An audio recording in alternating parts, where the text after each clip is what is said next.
Creating God, God of life, help us put our trust in you. Amen. Please be seated.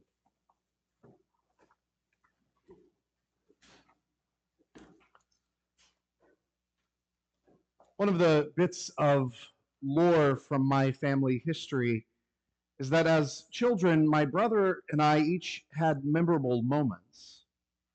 But the character and the nature of those most memorable moments tended to be different from one another. As it was explained to me, my brother tended to do things that were memorable, but I tended to say things that were memorable. The thing is, I was never trying to be funny, but people would laugh at my unintended one-liners and they would live on. I'm sure if you ask Michael, he would tell you I still have that in me. He's always laughing at something I've said, and most of the time I have no idea why. But I digress. Now through the shade of, now through the shade of memory and lore, it's hard for me to tease out what I actually remember and what memories I have cobbled together from their frequent retellings. But one of those memories that I think I remember, but definitely remember being retold a lot, was when we were on a family vacation and visited Stone Mountain, Georgia. Stone Mountain is a town just outside of Atlanta, but it is best known as the site of the largest memorial to the Confederacy from the Civil War. In my mind, I sort of liken it to a Confederate version of Mount Rushmore. A scene of Confederate soldiers is carved like a bas relief into the side of a sheer stone mountainside. Honestly, it's the kind of memorial that I would have a hard time visiting today. But through the lens of our lives and experiences 40 years ago, I'm sure it was just an impressive sight to see with your family when you were in the area. And that's sort of what brings us to the story. As a young child, I was definitely impressed. There was a gondola lift that would ferry groups of tourists to the top of the mountain. As my family and I were making our way up, along with a loaded gondola of other tourists, I exclaimed loudly, "That baby's big." I can't hear my voice in my memory, but imagine a very young child with what I assume must have been a very thick Southern accent. The whole car erupted in laughter. And the story is still told in my family from time to time, even today. When I hear the story of the disciples marveling at the great stones of the temple in Jerusalem in the first century, I sort of imagine them just as wide-eyed and impressed as I was at seeing that monument when I was a little boy. They might have well have exclaimed, "That baby's big." In our text, there's just a paragraph break between that moment and the teaching that followed. But having been to Jerusalem, I know that it wasn't just a breath that separated them. The walk from the top of the Temple Mount down through the Kidron Valley, then up the Mount of Olives to any point that would have offered both space for reflection along with the sort of vantage point that's been described. Any walk like that would have taken at least a half hour or so. So the space between the wonder and the apocalypse was more than just a moment. I imagine Jesus walking along in silence. Maybe some of the disciples were chatting amongst themselves as they walked, but Jesus was considering the way that they had been so impressed. And Peter, James, John, and Andrew were also lost in their thoughts about how he had responded. He said, "Do you see these great buildings? Not one stone will be left upon another. All will be thrown down." when there was sufficient time and privacy, they wanted to know more. The temple was impressive. It was assumed to be permanent and immovable. Look, teacher, what large stones and what large buildings. And they probably trusted in its permanence even more because of the building's role in supporting the people and worshiping God. Surely nothing could impede or encumber a building such as that. So the disciples wanted to know more. When will this be? How will we know it's coming? How can we prepare?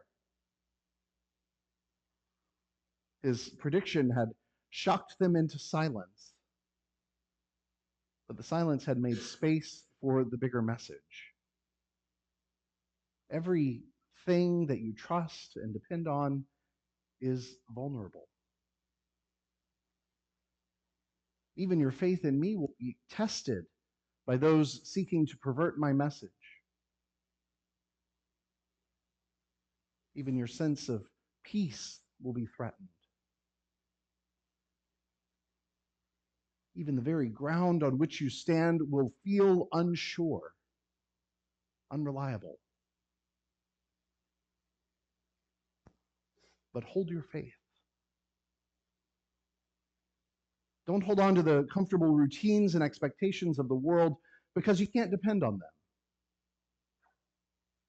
Hold on to your faith. Hold on to your relationship with God. Hold on to the promise I'm telling you now. This isn't the end, but a new beginning. This isn't death. This is new life. I think one of the hardest genres of biblical literature that we face is the writings like we've read from today, the apocalyptic literature. They make us nervous because they're always about predictions of coming insecurity and turmoil. But the thing is, that's not really what they're about. When we hear apocalypse, we tend to focus on the scary parts. I bet if we polled the congregation this morning about the meaning of the word apocalypse, most people would say that it's about the end of the world. And in Hollywood, I guess that's what it does tend to be about. But in biblical literature, that's never what it's actually about. It certainly involves the end of a world, a certain way of being, about the end of systems and structures that obscure our true focus. The point of apocalyptic literature in the Bible is never about the end of the world. It's about the end of what needed to end.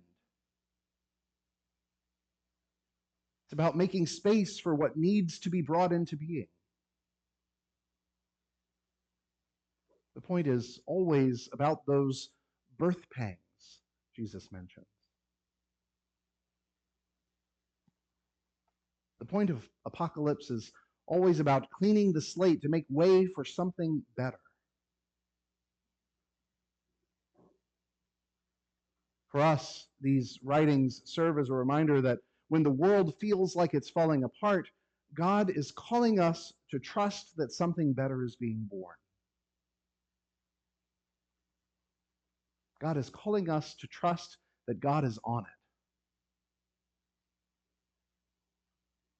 God is calling us to take a hand in building this new world that God is dreaming into existence.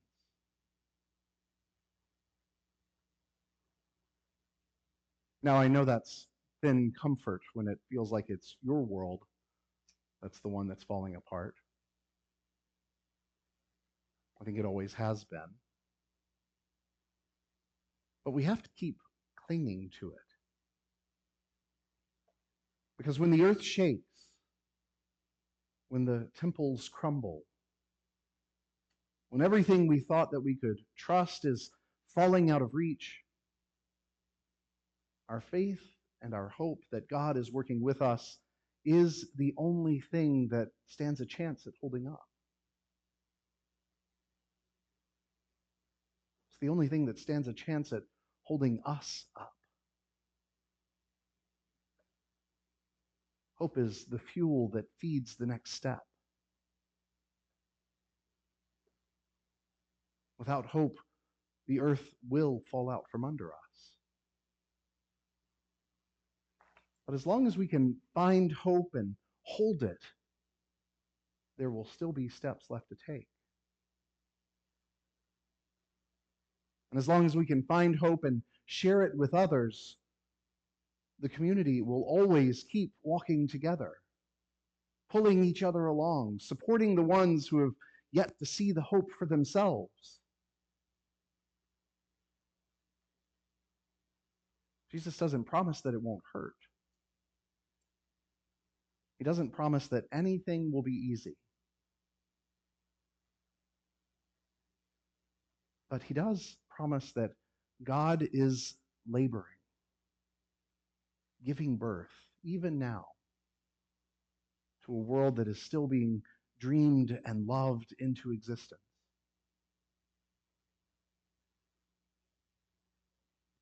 It's hard to remember that even the most impressive structure, even the tallest mountain, can't be trusted.